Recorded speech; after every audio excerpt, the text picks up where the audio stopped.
Hi, everyone, and welcome back. These are my last guests of the semester, Rebecca, Hope, and Theo Gibbs, who are joining us from the Bay Area, and their venture is called YLabs.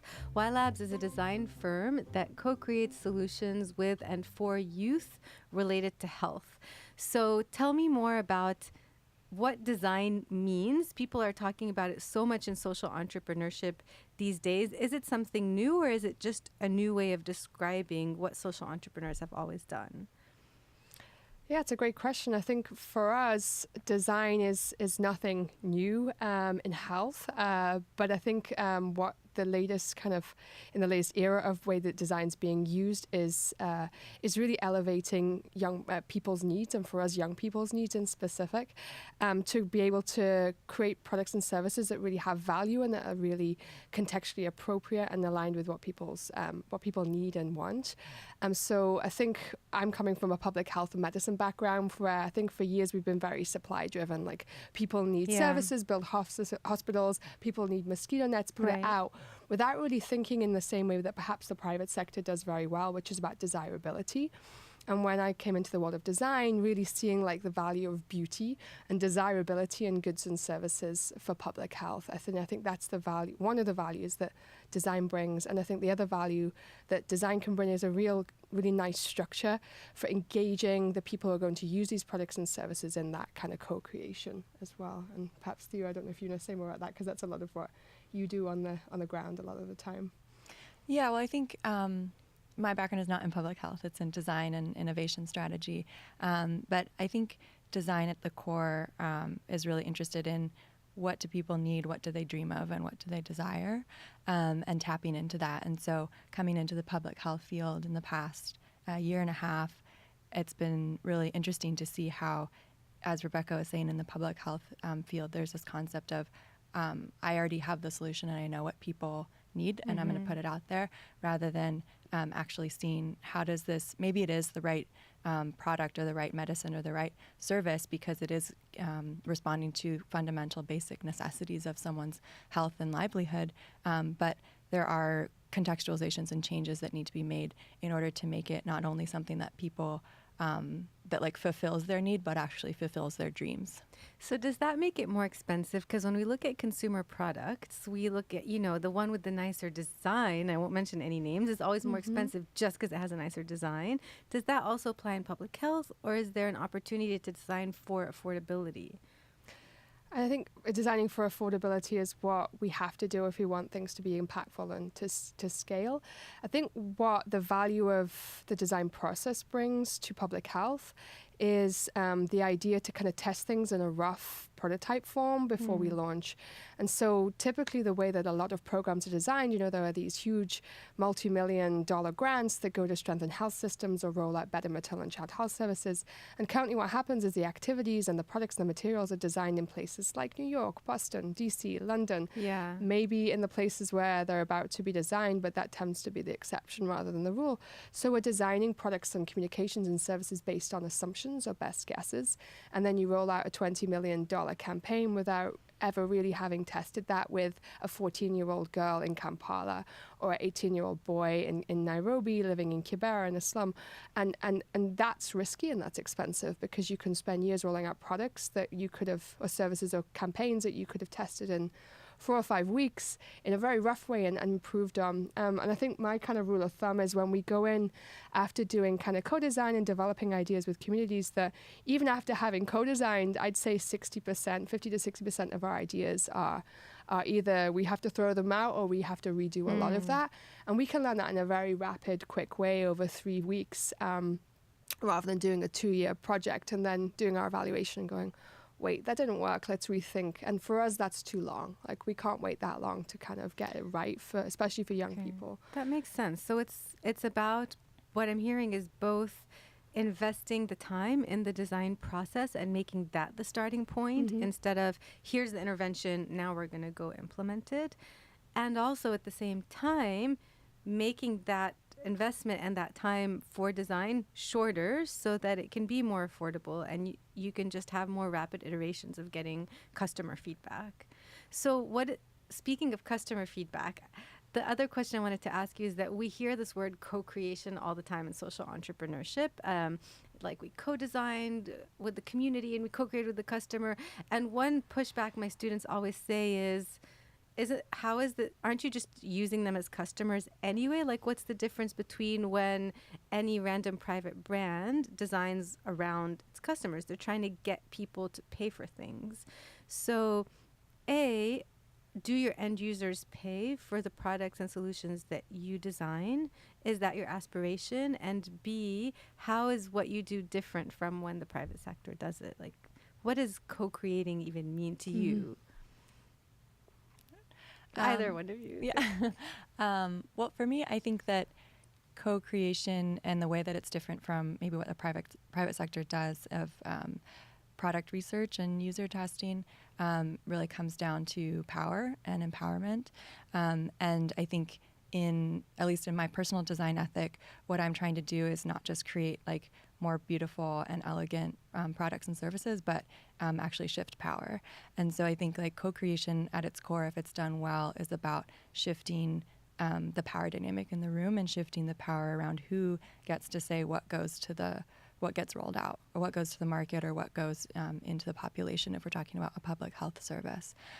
So instead of an extractive kind of ethos around like extracting insights, extracting information, extracting preferences, it's more about having a relationship and having hopefully a regenerative relationship where the co-creation process doesn't just take out information, but actually gives skills and ideas and relationships back into the community that you're designing for. So for me personally, that's what I have what I strive to do, and I think and I see that reflected in the work that I think YLabs is doing as well. I guess one differentiating factor or two different scenarios is really when the end user is just going to pay for the product and become a customer at the end of the day, or when someone else is paying for this, like if it's a hospital or school or something that the government is paying for and you're helping them co-design to give the end user more power and more voice. So do you work in both of those situations, and can you give me examples of how that power occurs in the two different types of scenarios? So I can speak to the one scenario around kind of shifting power to youth as designers and what concretely that will look like. So a lot of what we're doing when we're kind of starting a project, and often where we're coming in, we have folks who are on the ground in the country that we're working in, and we're kind of solution agnostic. So we come in with an open mind, but we do as much research as possible.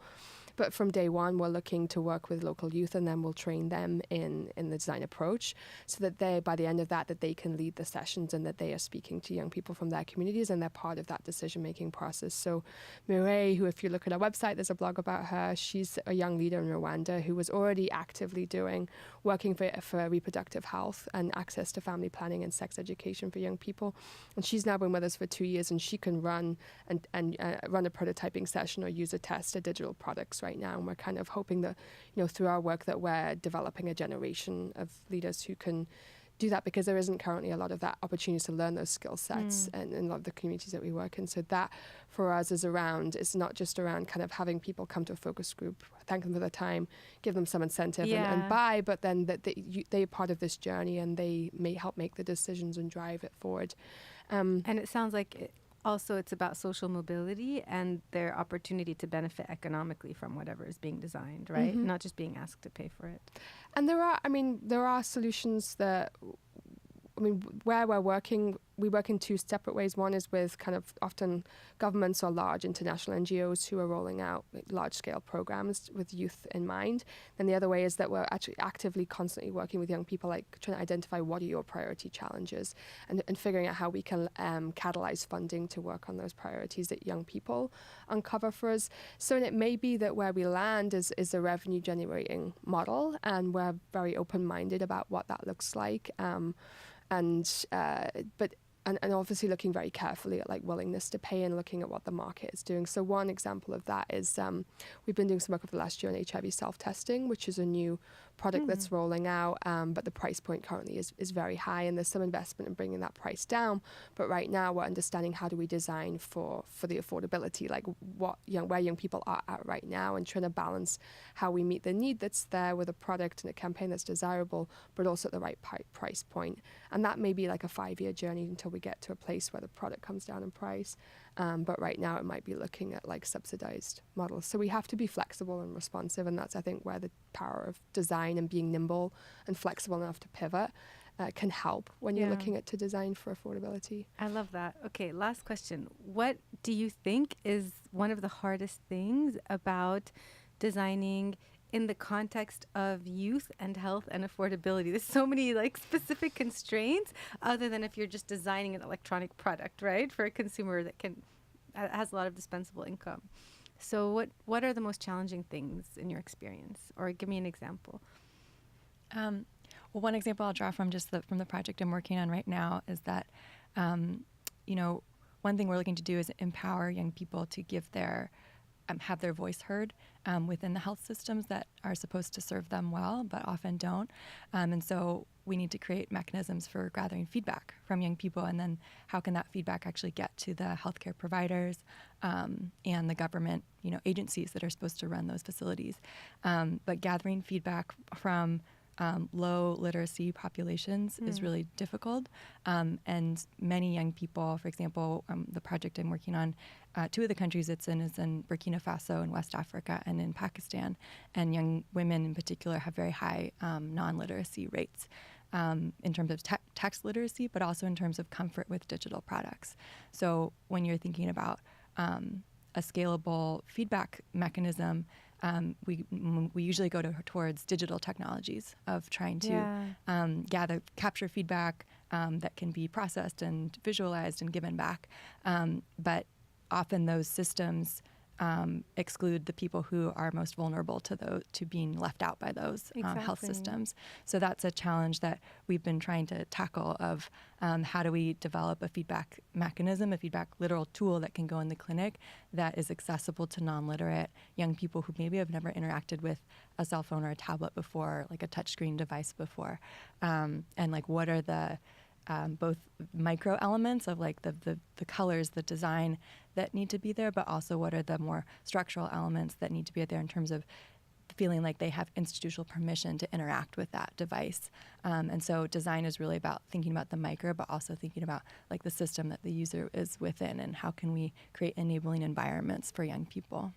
This is so exciting. I can't thank you enough for being with us here today to share your work. And I know my students are psyched to meet you. Thank you so much. Well, thanks for the opportunity to come. Thanks. Yeah. I appreciate it.